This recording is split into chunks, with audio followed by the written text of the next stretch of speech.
é capaz de entender que só Cristo traz vida ao que nele crer, e tudo pode nossa pátria transformar. Seu povo escolhido Deus me fez pra anunciar o que ele faz, e por amor não vou me calar, de norte a sul vou proclamar. Brasil, a esperança é Jesus, alegria nele encontrarás. Brasil, a esperança é Jesus, nova vida ele te dará. Brasil,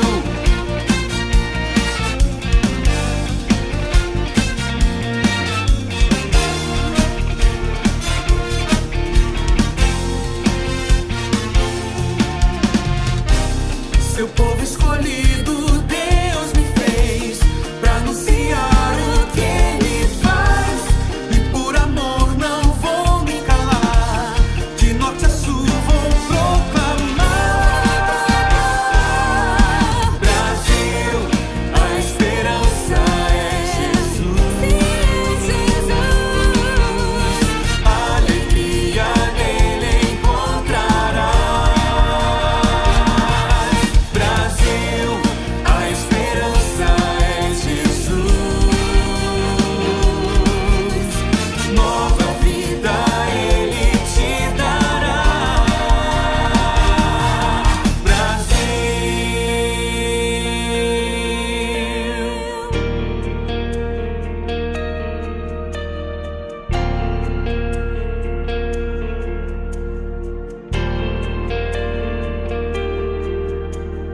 Cristo é a única esperança nesse mundo tão hostil, para a santa liderança do Evangelho no Brasil.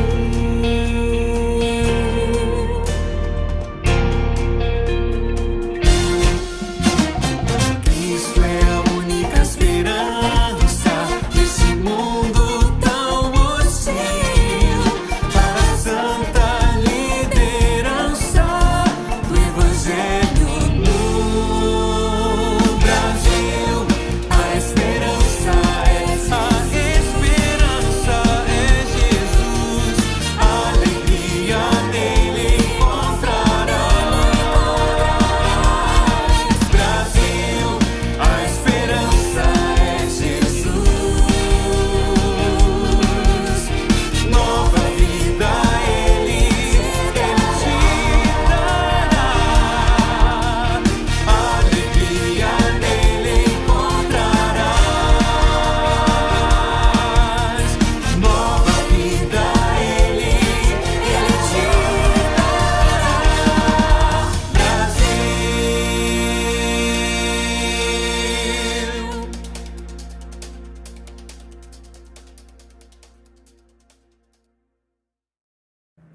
Mais um culto da Primeira Igreja Batista em Francisco Morato. Nós queremos aproveitar a oportunidade de dar as boas-vindas a todos aqueles que têm participado conosco, têm assistido nossos cultos e têm compartilhado, têm dado um like. Nosso muito obrigado.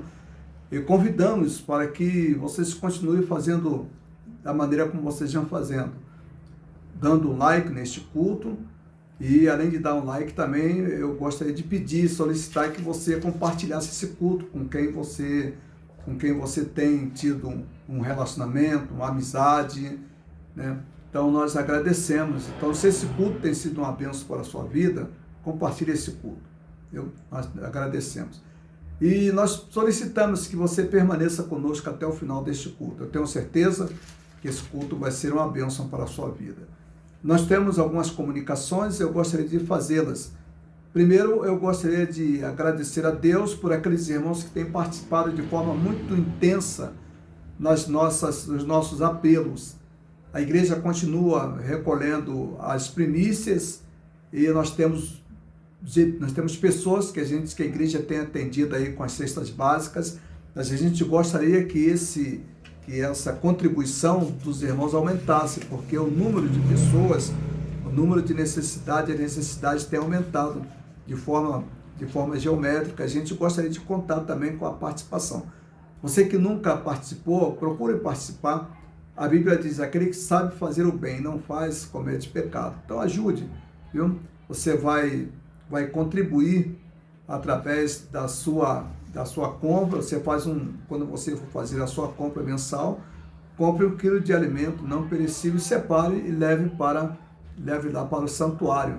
Aos domingos nós temos lá uma equipe que está lá exatamente para recolher e guardar essas primícias, né, esses alimentos, e depois preparar as cestas, e no dia seguinte essas cestas são encaminhadas. Então, a gente gostaria primeiro de agradecer a todos aqueles que têm participado, de forma direta ou de forma indireta, mas têm participado. Em segundo lugar, a gente gostaria de convocar, solicitar aqueles que ainda não participaram de nenhuma das formas que nós temos apresentadas, que você procurasse participar. Viu? Torne-se uma bênção para a vida daqueles que estão por algumas dificuldades, passando momentos extremamente difíceis. Participe, se envolva. Eu tenho certeza que tudo isso vai contribuir para as bênçãos serem derramadas sobre as vidas das pessoas que neste momento estão necessitadas.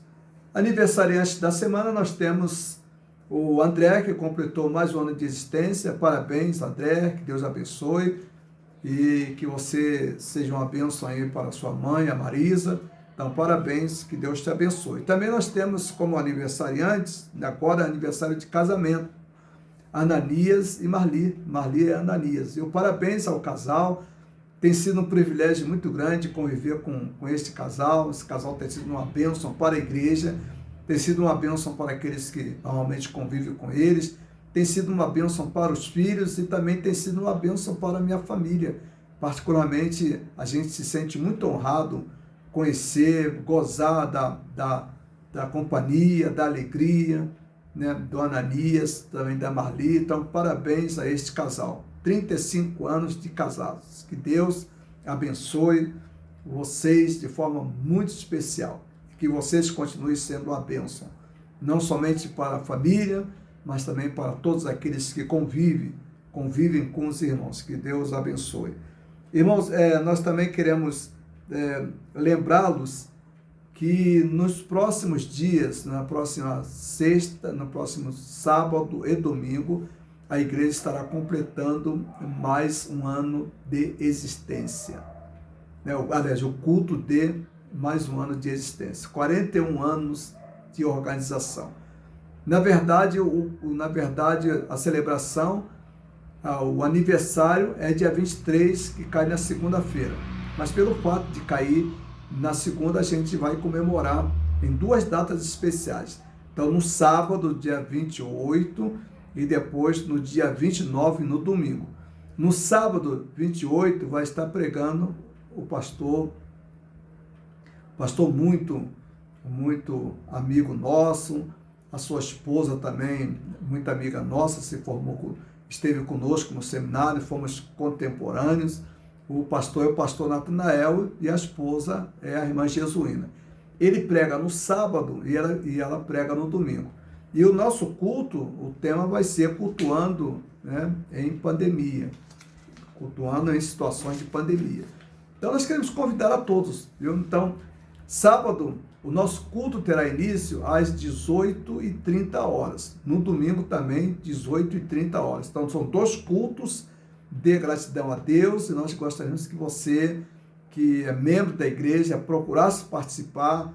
Se você puder gravar, entregar para aqueles irmãos que não têm acesso à internet, que não têm acesso aos meios, né? Então eu gostaria de convidar esses irmãos que fizessem o esforço e repassassem esse vídeo, essa gravação, esse culto para aqueles que, por motivos imperiosos, falta de internet, né, e recursos, não poderão assistir. Mas os irmãos distribuem, grave esse vídeo, mande para eles, para que eles possam assistir em suas casas. E nós fazemos agora um apelo muito especial. Os irmãos da congregação, A gente sabe das extremas dificuldades que os irmãos têm de participar dos nossos cultos, né, a internet na região dos irmãos são extremamente fracas, né? Um sinal ruim, isso é verdade, eu tenho sido testemunha disso, mas eu gostaria que os irmãos procurassem arrumar um meio para que pudessem assistir aos nossos cultos, principalmente esses dois cultos de aniversário, é o seu aniversário, viu? É o seu aniversário. Então, procurasse fazer um esforço, se juntasse com mais alguém e se reúnam na casa de alguém que tem essa possibilidade e assistam nossos cultos. Então, no próximo sábado e no próximo domingo, a gente conta com a participação de todos os membros da igreja e daqueles que têm assistido conosco, têm estado conosco, dos nossos visitantes. Então, é o nosso apelo e também é o nosso desejo.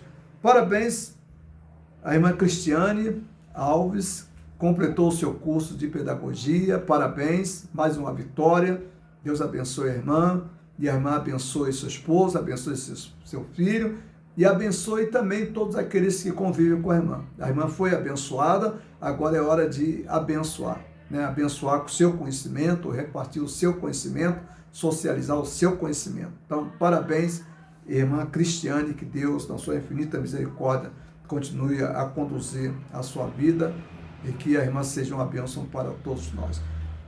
Nós queremos agradecer a Deus por aqueles irmãos, aquelas irmãs que já completaram a segunda dose. Essa semana nós tivemos gente que completou a segunda dose, tivemos gente que tomou a primeira dose. Então nós queremos agradecer a Deus, mas nós queremos fazer um apelo. Você que já foi vacinado, ore por aqueles que ainda não foi vacinado. Ore a Deus pedindo vacina para todo mundo, para que nós possamos sair dessa pandemia de forma que a gente não cause preocupações e também perigos para aqueles que não foram vacinados. Deus abençoe a todos. Irmãos, a igreja ela ainda continua online.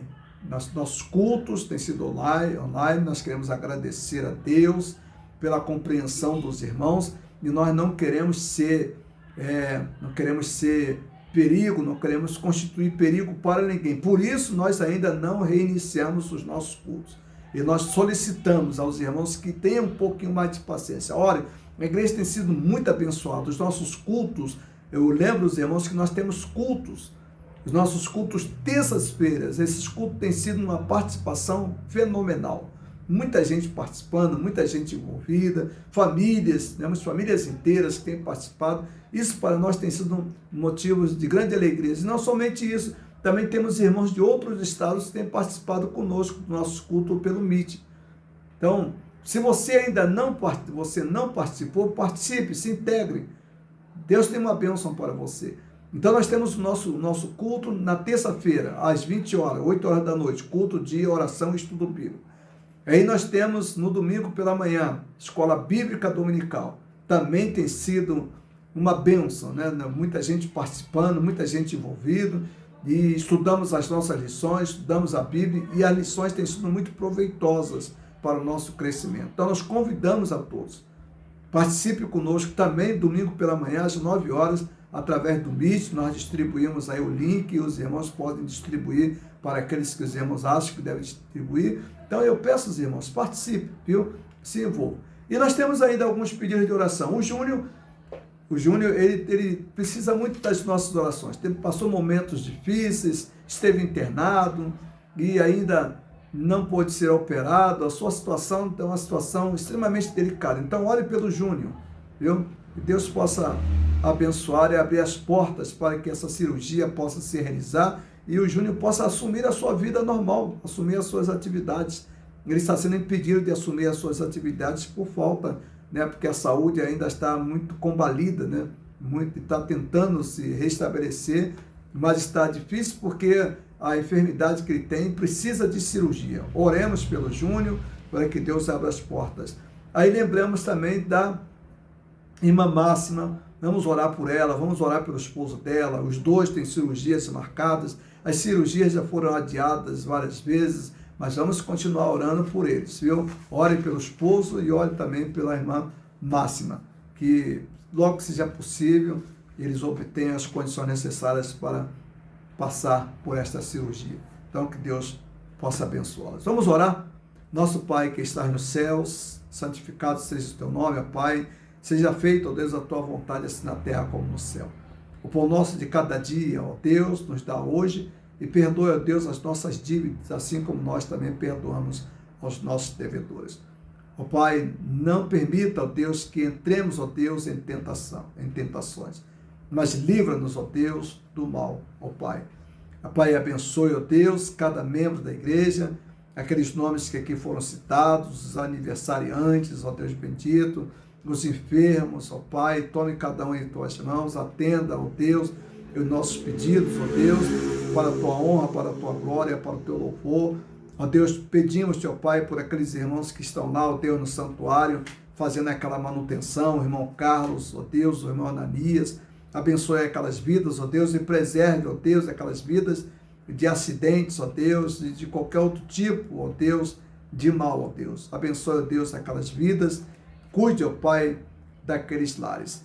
Ó Deus, também te pedimos, ó Pai, por aqueles, ó Deus, que estão, ó Deus, desempregados, ó Deus, por motivos mais variados, ó Deus. Abençoe, ó Pai, estas vidas, ó Deus. Abençoe, ó Deus, estes corações.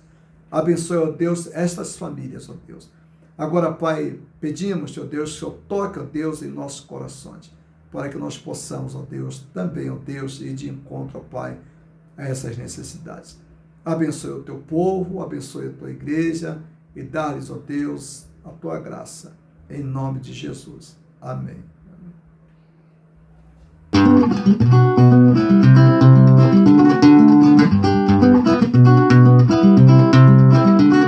Eu vou viajar para Jerusalém, meu barco é pequeno, Jesus vai também.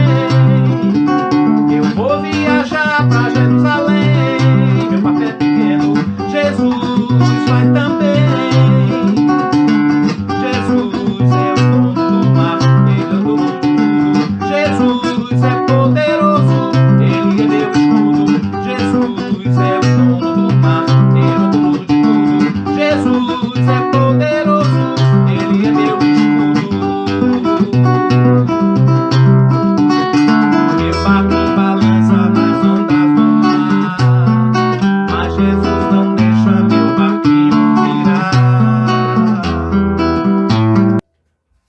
Após ouvirmos esta música, nós vamos ler a palavra de Deus e meditar na palavra de Deus.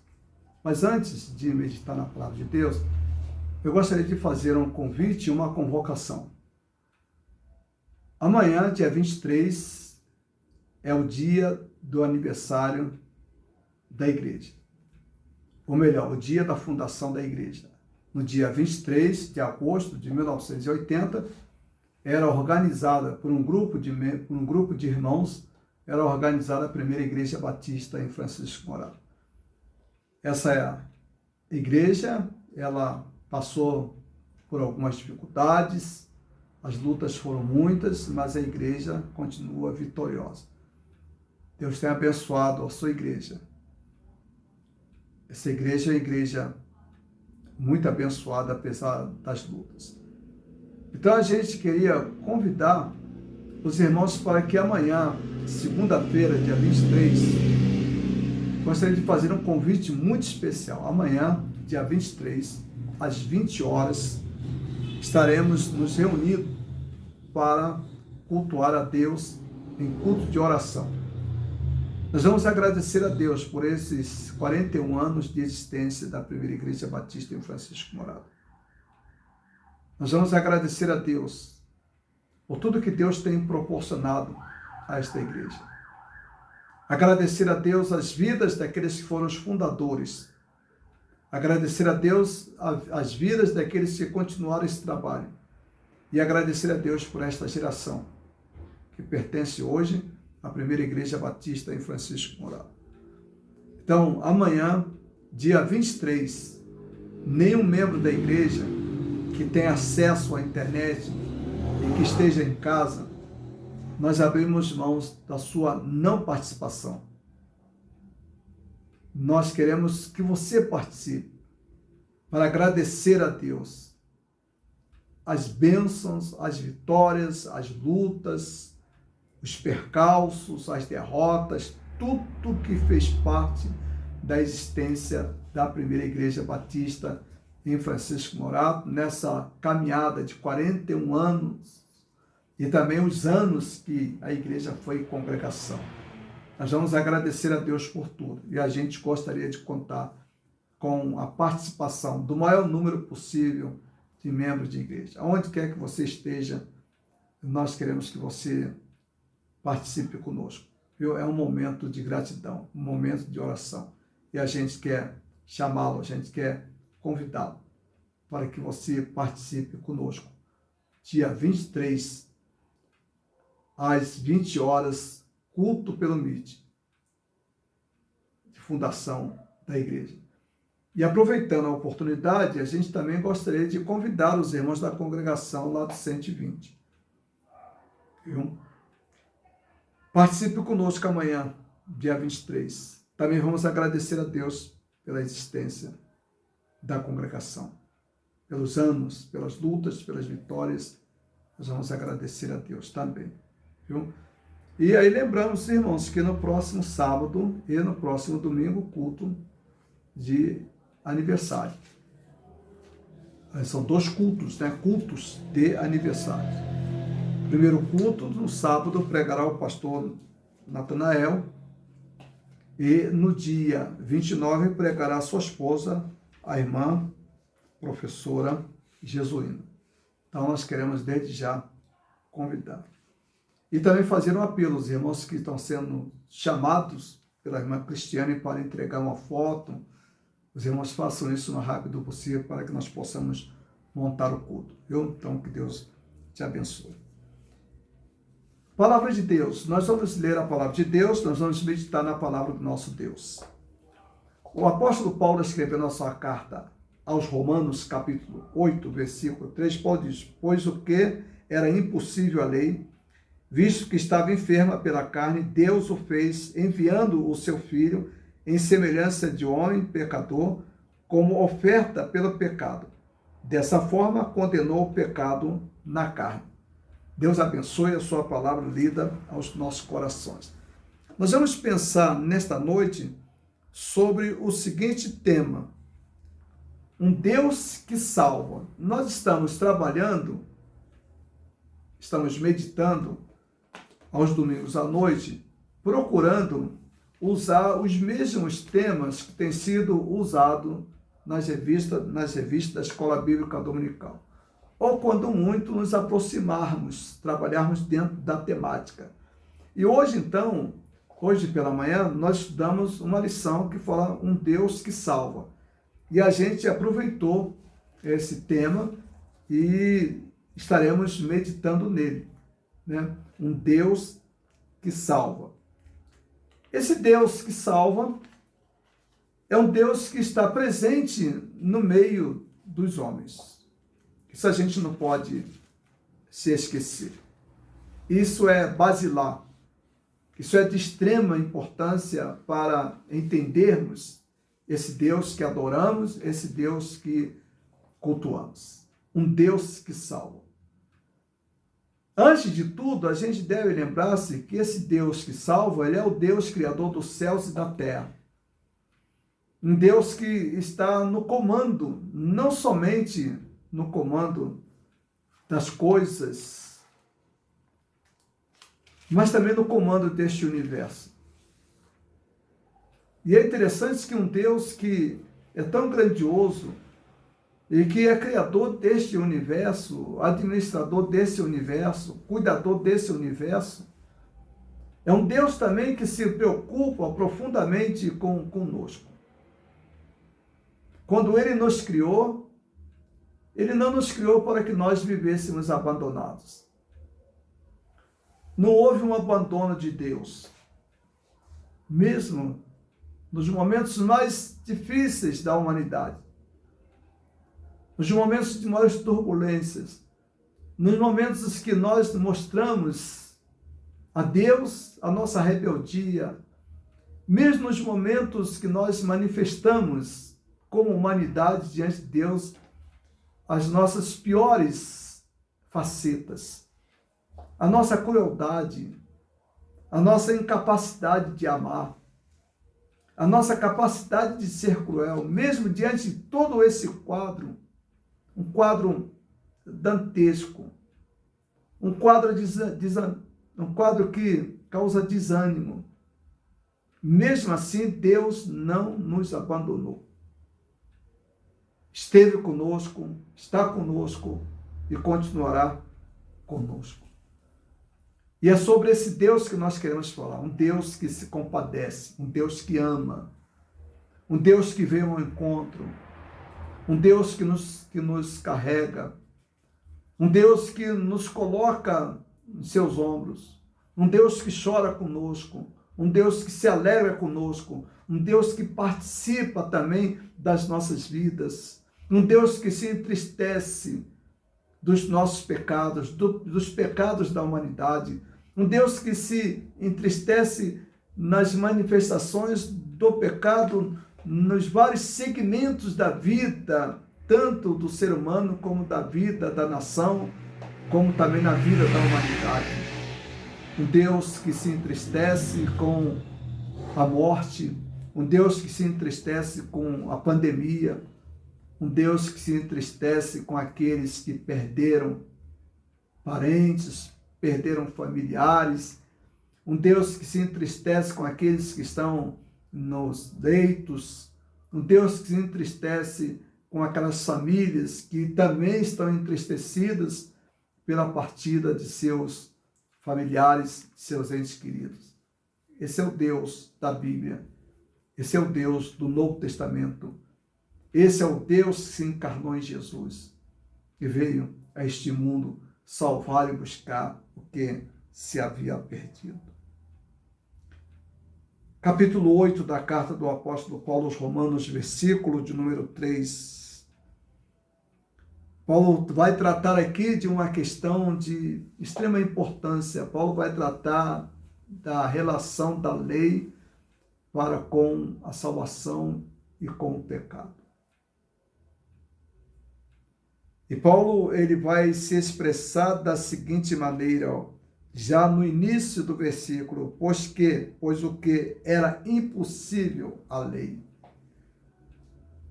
A lei, ela tornou-se algo extremamente cruel para a vida do ser humano.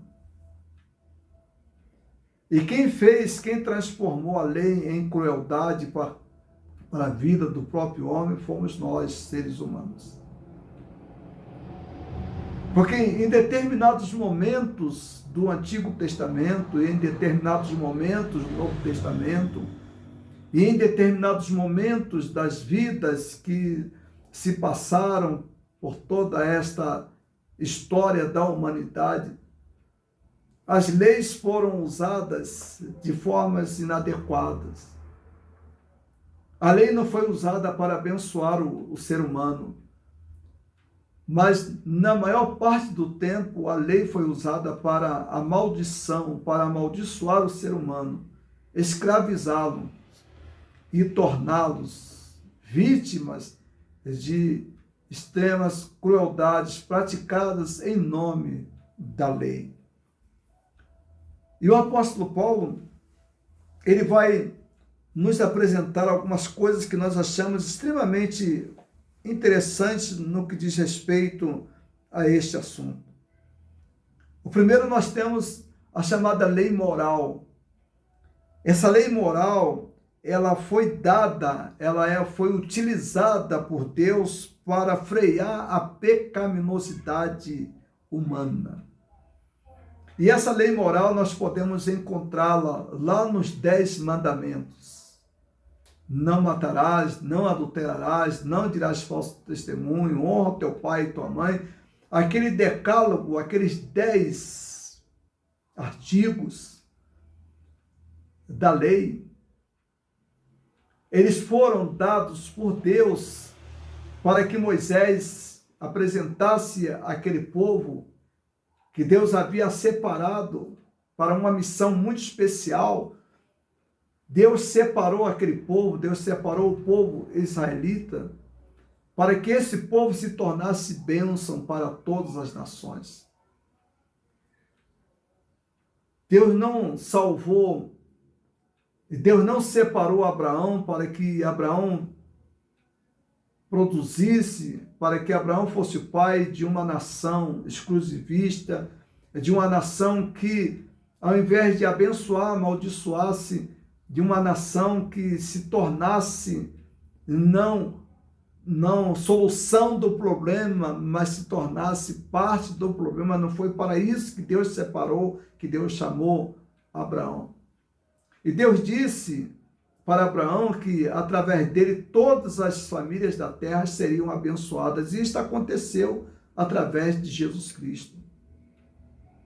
Mas ao mesmo tempo que Deus fez essa promessa a Abraão, Deus também, a Bíblia nos mostra que Deus tinha uma preocupação muito grande, que através daquela nação, se ela se dispusesse a servir e obedecer e abraçar os valores do reino de Deus, essa nação, ela se tornaria bênção para as demais nações.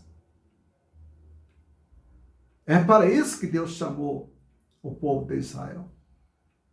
Mas esse povo teve dificuldades, como qualquer um de nós, em entender o que Deus pretendia, quais eram os propósitos de Deus para a existência daquela nação, como também muitos de nós temos dificuldades de entender quais são os propósitos de Deus para com as nossas vidas.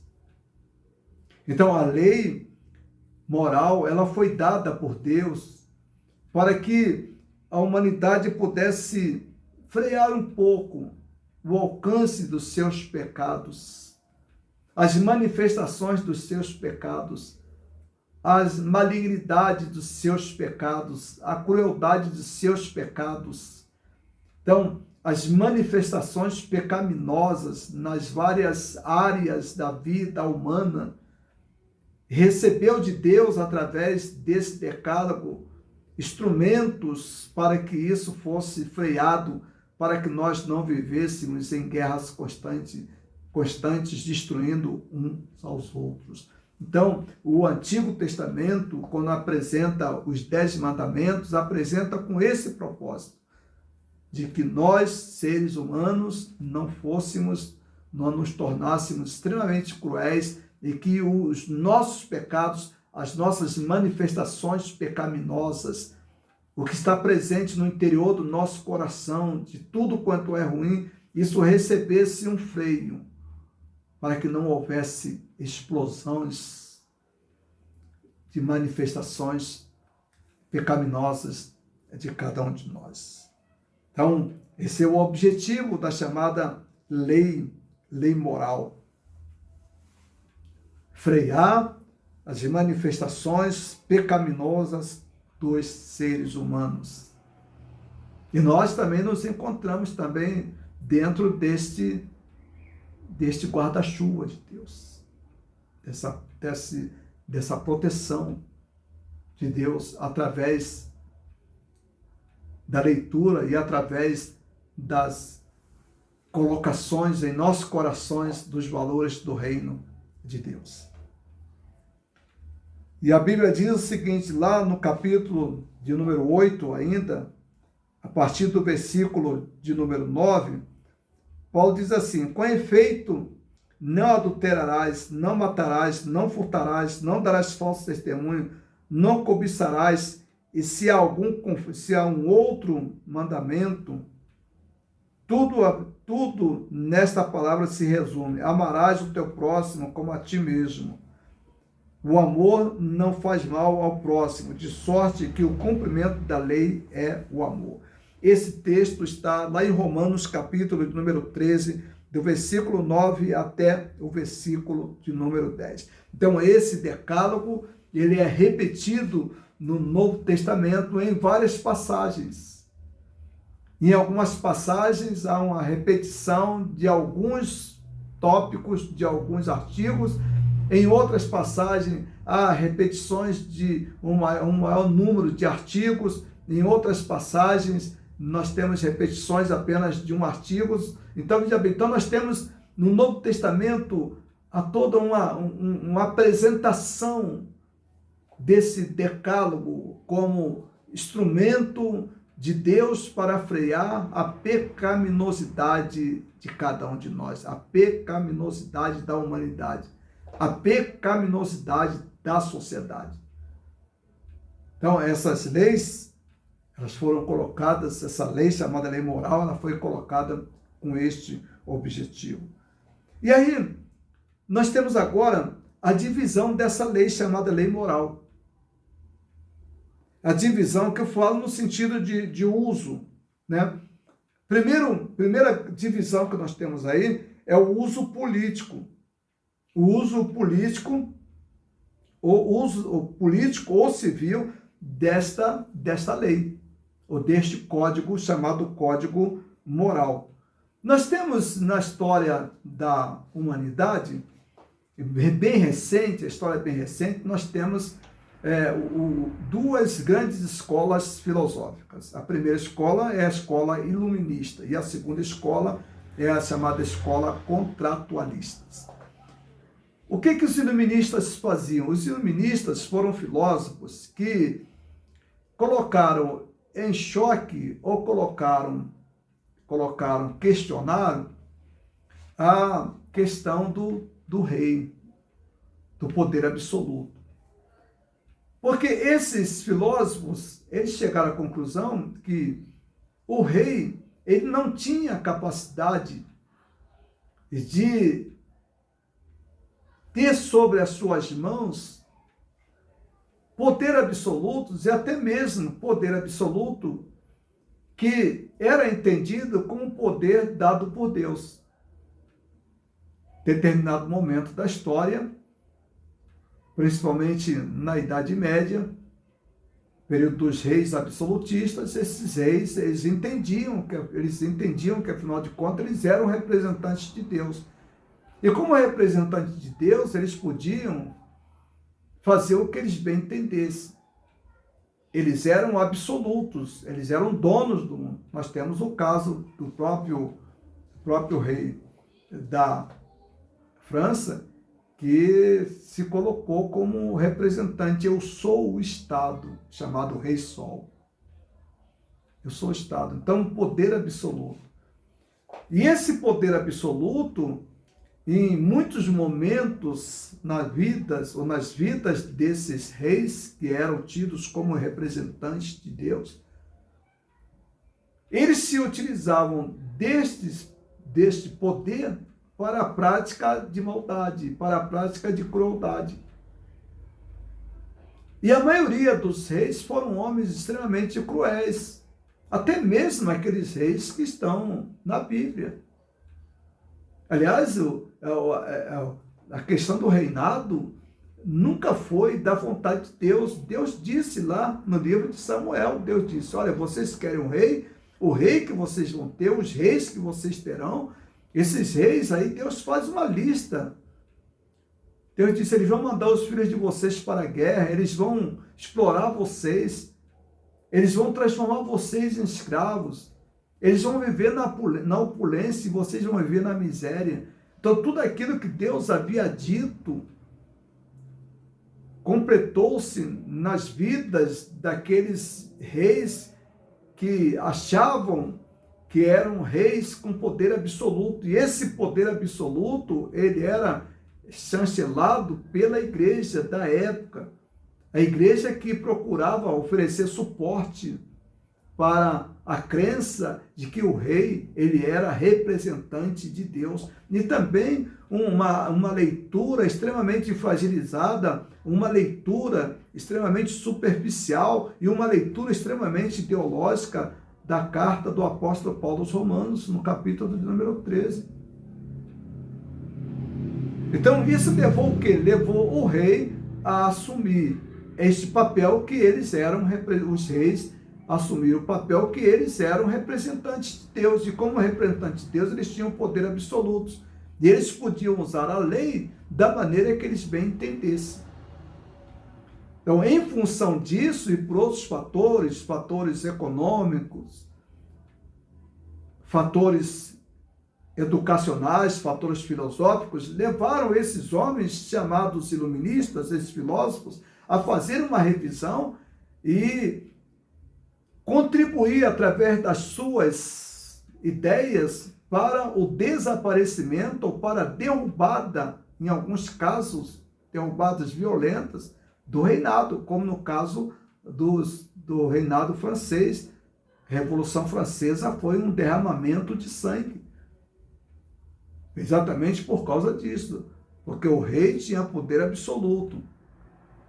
E este poder absoluto era entendido como poder dado por Deus, então eles poderiam fazer o que eles bem entendessem com a vida do ser humano.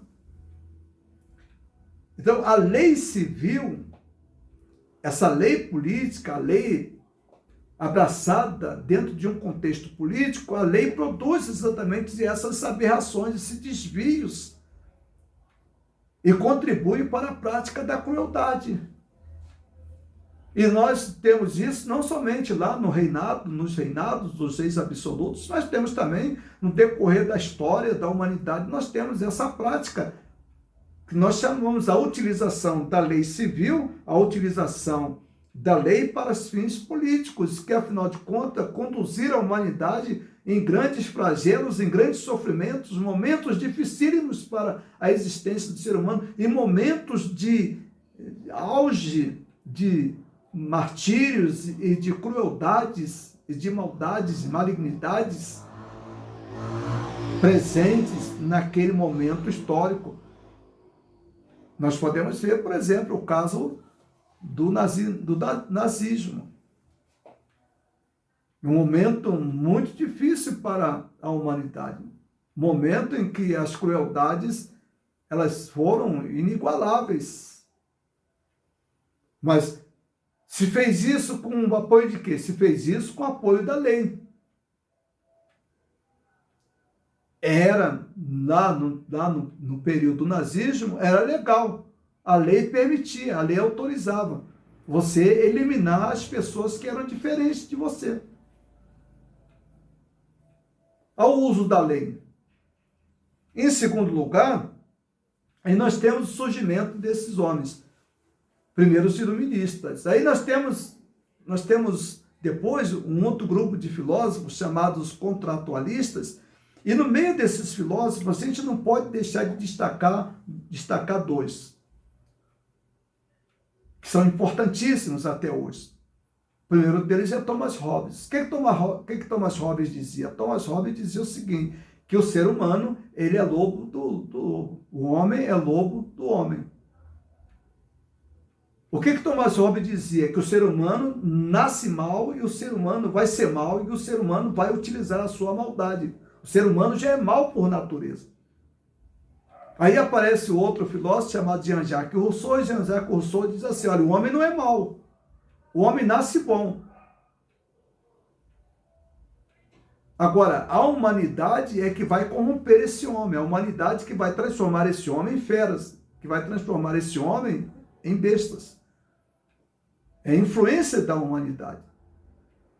E aí, juntando esses dois filósofos, mais um outro, chamado também desse período, John Locke, eles vão tentar criar leis para que possam frear essa possibilidade dessa autodestruição, essa guerra entre os próprios homens, essa maldade que está latente no coração do homem, no comportamento do homem. E essas leis que eles vão criar eles são chamadas de contratualistas, são contratos. E essas leis como funcionam? Essas leis são as leis que nós criamos para a nossa própria autoproteção. Então, o contrato social pode ser uma constituição, pode ser uma constituição estadual, pode ser uma constituição, Código do Direito Penal, Código do Direito Civil. Isso tudo, todas essas leis reunidas, elas funcionam como espécie de contratos. Para quê? Para frear, diminuir a nossa maldade. Por quê? A Bíblia diz, todos pecaram e destituídos estão da glória de Deus. O homem já é mau por natureza. O homem, quando ele nasce, ele não tem opção de pecar ou não pecar. Ele não tem essa opção. faz parte da índole dele, faz parte do coração dele. E aí esses filósofos, eles vão fazer essas observações e elaborar, levar a humanidade a elaborar leis, que são chamados contratos, para que nós possamos viver razoavelmente e a gente não venha se autodestruir pela nossa pecaminosidade. Por outro lado, então, nós temos, em primeiro lugar, o uso da lei no aspecto político e civil. Nós temos agora, em segundo lugar, nós temos a lei como dentro do aspecto que nós chamamos de aspecto pedagógico. E aí diz o apóstolo Paulo, escrevendo a sua carta aos Romanos, capítulo 13, versículo 9 e 10, quando Paulo diz: não adulterarás, não matarás, não dirás falso testemunho, não cobiçarás, e se há algum outro mandamento, tudo nestas palavras se resume: amarás o teu próximo como a ti mesmo. O amor não faz mal ao próximo, de sorte que o cumprimento da lei é o amor. Então, veja bem, então o apóstolo Paulo, ele vai nos mostrar que a lei, ela tem esse aspecto pedagógico, que é muito importante. E o terceiro uso da lei é o uso normativo ou didático. O uso normativo ou didático da lei, frequentemente chamado de terceiro uso da lei, refere-se ao papel da lei instruir. A lei, ela é um instrumento de instrução. Ela, além de ter o aspecto pedagógico, ela também tem um aspecto de instrução normativa, né?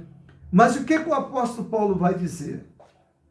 Esse conjunto de leis, as leis do Antigo Testamento, as leis que foram dadas lá no Decálogo, o que o apóstolo Paulo vai dizer? O apóstolo Paulo vai dizer que estas leis, elas estão enfermas, elas estão doentes, e se elas estão enfermas, elas são precárias. Porque a lei que nós observamos agora, principalmente as leis dos chamados contratualistas, que são as leis que nós elaboramos, as leis que nós fizemos para nos autoprotegermos, Paulo diz que essa lei, ela está doente. E ela sempre esteve enferma. Desde lá do Antigo Testamento, a lei se apresentou como instrumentos, mas ao mesmo tempo que a lei se apresentou como instrumento, a lei, ela vai mostrando a sua fragilidade, ela vai mostrando o quanto ela é fraca, ela vai mostrando o quanto ela está enferma, o quanto ela é precária para nos salvar. E mais do que isso, para garantir definitivamente e para nos oferecer a segurança necessária para nós vivermos.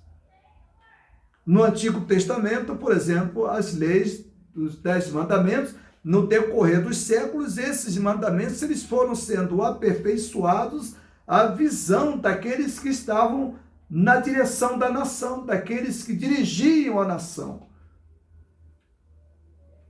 A lei, ela passou a favorecer no Antigo Testamento, principalmente aqueles que eram os mais poderosos.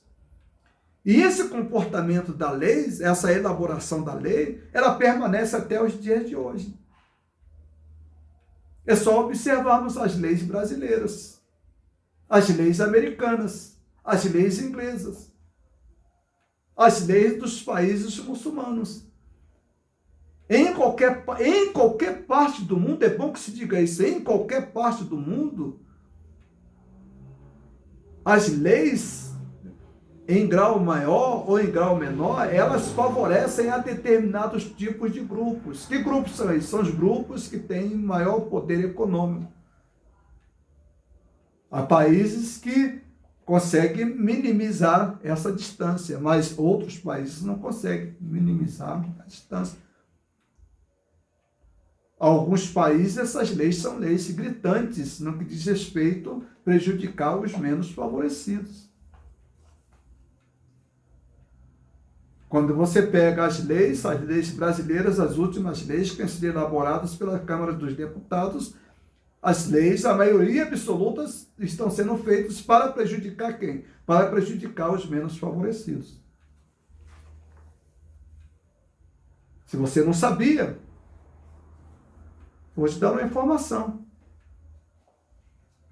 Já está funcionando. Se você é esposa, sua esposa trabalha e você trabalha, se você é aposentado e ela é aposentada, vocês recebem os seus proventos de aposentadoria. Ela porque trabalhou e você porque trabalhou. Mas se você morrer, a sua esposa ela vai ter que escolher entre receber o que é dela somente ou receber o que é seu, o que é do marido, só aqui 50%.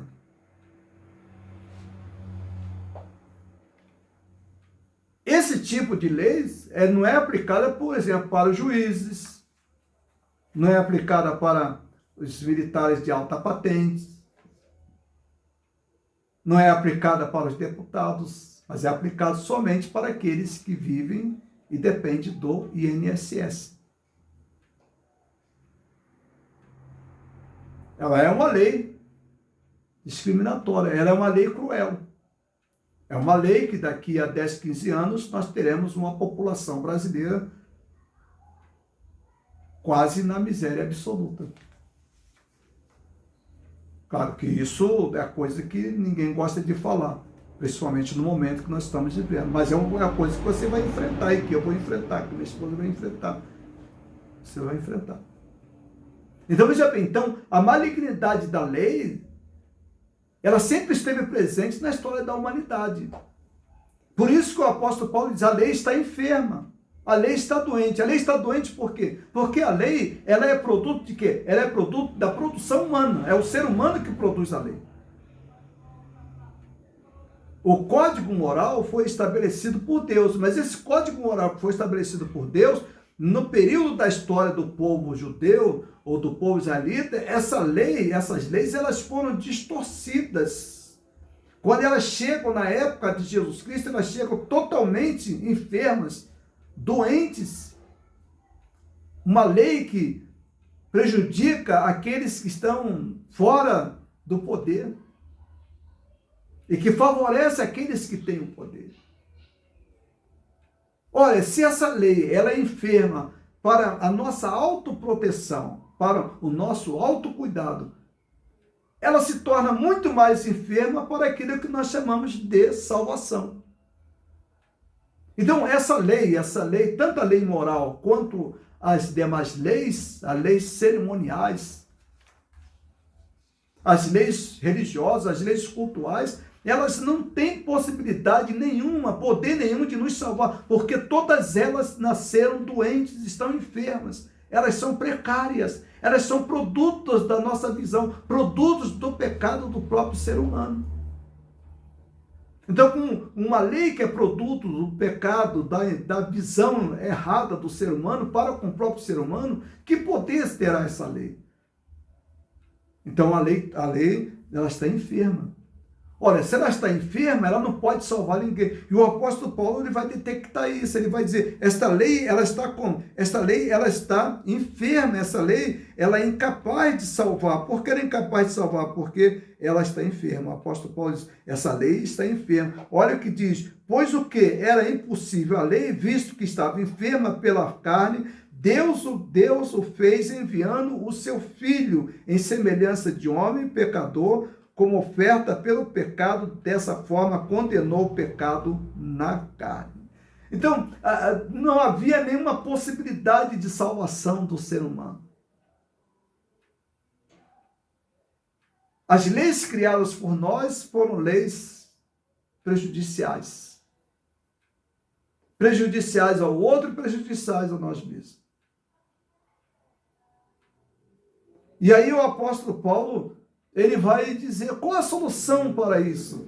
Se esta lei que foi criada, esta lei não pode salvar o ser humano, o que fazer?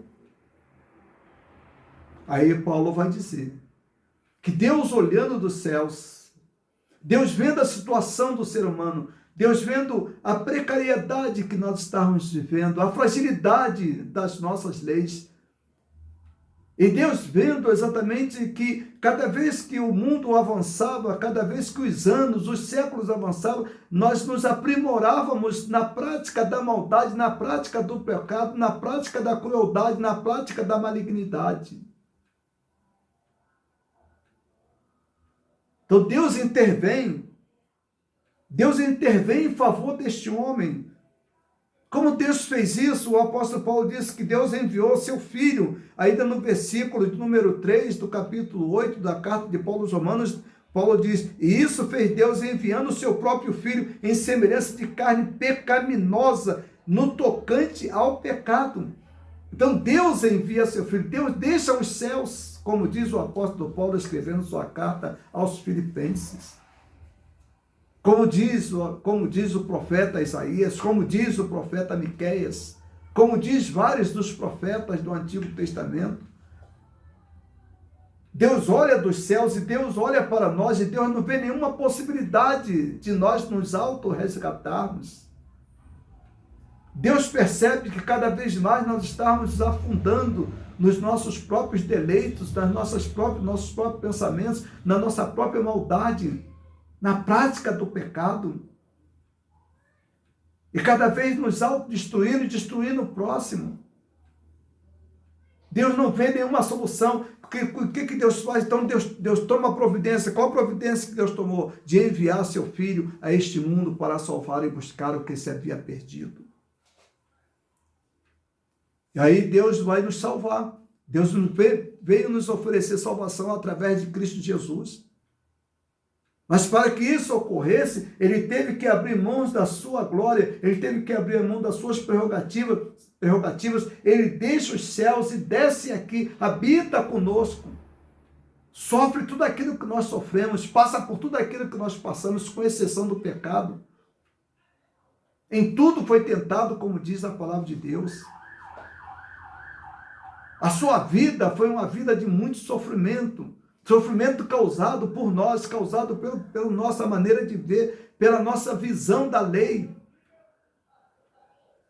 Essa lei doente, essa lei enferma, que não tinha mais possibilidade de realizar mais nada na vida do ser humano, a não ser frear um pouco a nossa maldade. As leis do país, elas estão aí para frear um pouco a nossa maldade. Mas a lei dos nossos países, ela segura um pouco a maldade daqueles que estão embaixo e libera a maldade daqueles que estão acima, daqueles que estão no poder. Essa é a lei que nós temos. Por isso, a Bíblia diz, essa lei é uma lei enferma. Todas as leis de todos os países são leis enfermas, leis doentias. E não há salvação. Então Deus deixa os céus através de Jesus Cristo, vem aqui neste mundo, tabernaculou conosco, andou conosco, comeu conosco, sentiu o que nós sentimos, passou por experiências piores do que a nossa, foi martirizado, foi torturado e foi crucificado. E aí, ao terceiro dia, Jesus Cristo ressurgiu.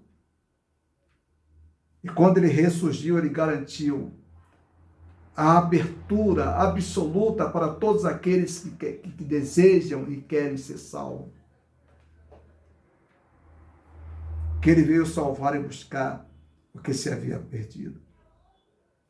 E aí ele vai dizer, lá na carta de Paulo aos Romanos, capítulo 6, a partir do versículo de número 12, Paulo vai dizer, portanto, não reine o pecado em vosso corpo mortal, para lhe obedecer em suas concupiscências.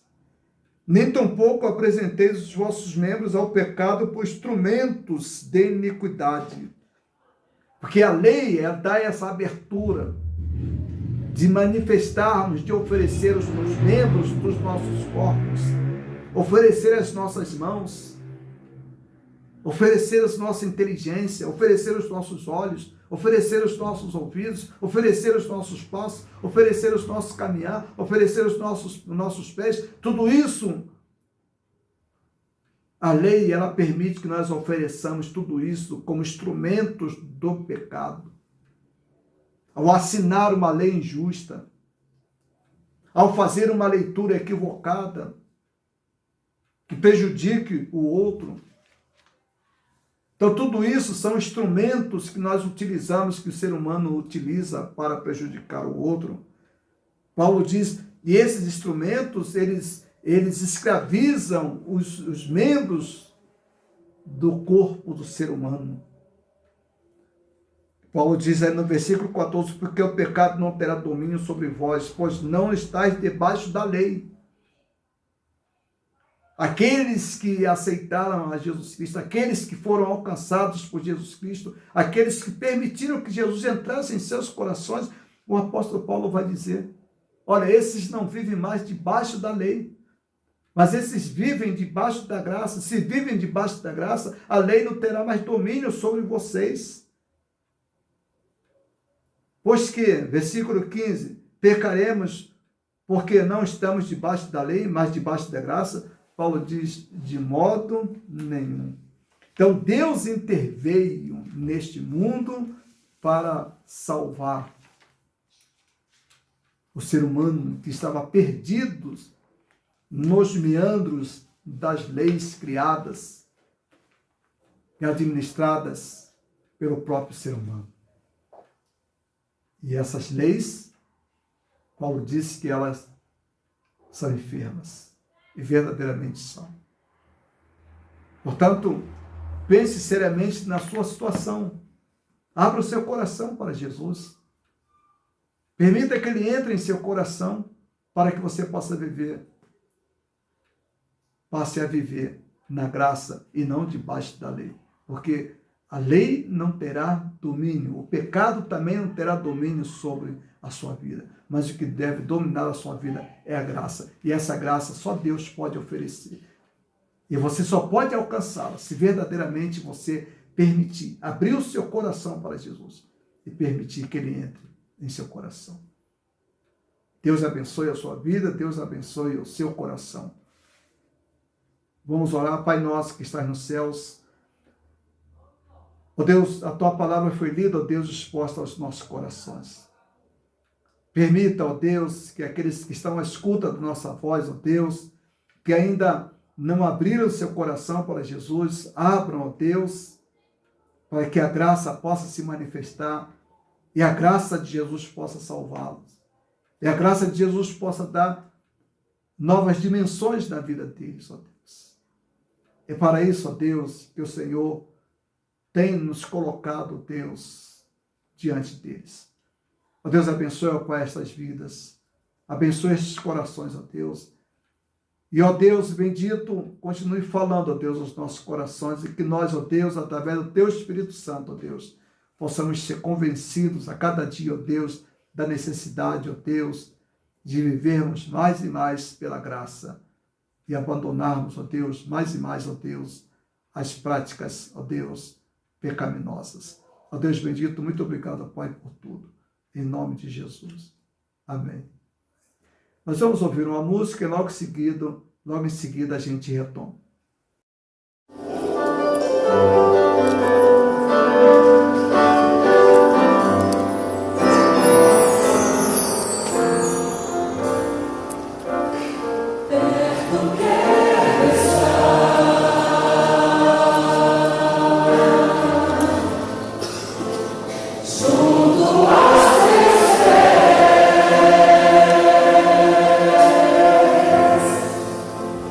Os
ouvimos essa música, nós gostaríamos de agradecê-los. Estamos chegando ao final do nosso culto. Nosso muito obrigado e queremos convidá-los para voltarem e estarem conosco no próximo sábado, dia 28 e domingo, dia 29. Cultos de gratidão a Deus por mais um ano de existência. Em gratidão a Deus no dia 28, sábado, pregando o pastor Natanael. Gratidão a Deus no dia 29, quando pregará a sua esposa, a professora Genuína. Então nós queremos convidá-los e será um grande prazer tê-los conosco durante aqueles cultos. Nosso muito obrigado. E obrigado por você permanecer conosco até o final desse culto. Que Deus te abençoe. Nós vamos agora fazer a bênção apostólica e logo em seguida a gente estará concluindo nosso culto. A graça de nosso Senhor e Salvador Jesus Cristo, o amor de Deus Pai e a consolação do teu Santo e Bendito Espírito conosco sejam hoje e para sempre. Amém. Amém. Então, muito obrigado, que a sua semana seja uma semana muito abençoada. E te aguardamos no próximo sábado e também domingo. E os membros da igreja, nós lembramos que amanhã, segunda-feira, dia 23, às 8 horas, teremos culto de oração, onde as nossas orações serão só orações de gratidão. Agradecer a Deus por esses 41 anos de existência da primeira igreja batista em Francisco Morato. Deus abençoe a todos e agora vamos para nossas camas. Deus abençoe.